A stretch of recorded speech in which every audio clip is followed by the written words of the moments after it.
Omukombe koko abatura bashabwa okuba bakarebi na munonga mu rumogo kurukorwa.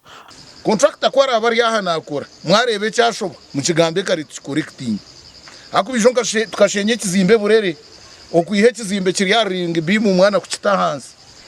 amatafari gona gari yaho kareba na nyumuntu yansasa namwene kitwakozere kutwahereze twajya kuturugaraka kumpampatani mushata tuyaho mushango nanye ninja kuba ninyisha ene problem mutiyambe mukitugambere amurede to cooperate with you. Very good. Abantu imwe nimo mukutwibira siminti nimwaba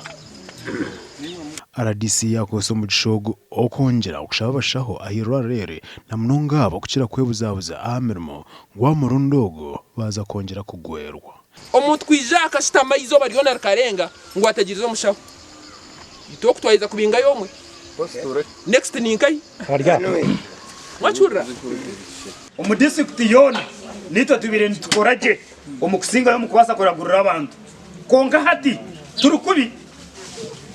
icyo kuragurira abantu na no mukoraje nacyo twine percentage ya hansi munonga enshonga injaje yo twabire twina karyo mukoze murunje munonga konko mwatwiri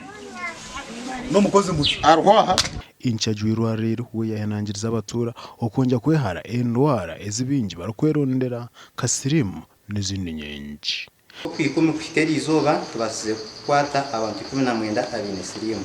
so sirimu aho mugombora ejya igomba twabasa kwata abantu ba TB 10 omukwezi ku 10 okuzo ku 12 ubu tubatine cast TB bakatuyamba tukakora community outreach ogaje twina abantu bono mukeya basirimu 2-3 bitu no birwarere bari no baryombeka Buhweju kulja abatura nabebembeza bakine kizibu cibura ry'Abashaho omarwaro aminji obagumize ngo aba bariyo bakire baki ogaje twemerire ba staff tubetura mukaga hati batwirehe umwe twasigaza ba staff batanu aha ba staff batanu twinaho senior clinical officer ninyenyemerira aha twineho enrolled nurses babiri kemigishana na ntumwa Osbati Gashakwa Juliet Chalsima.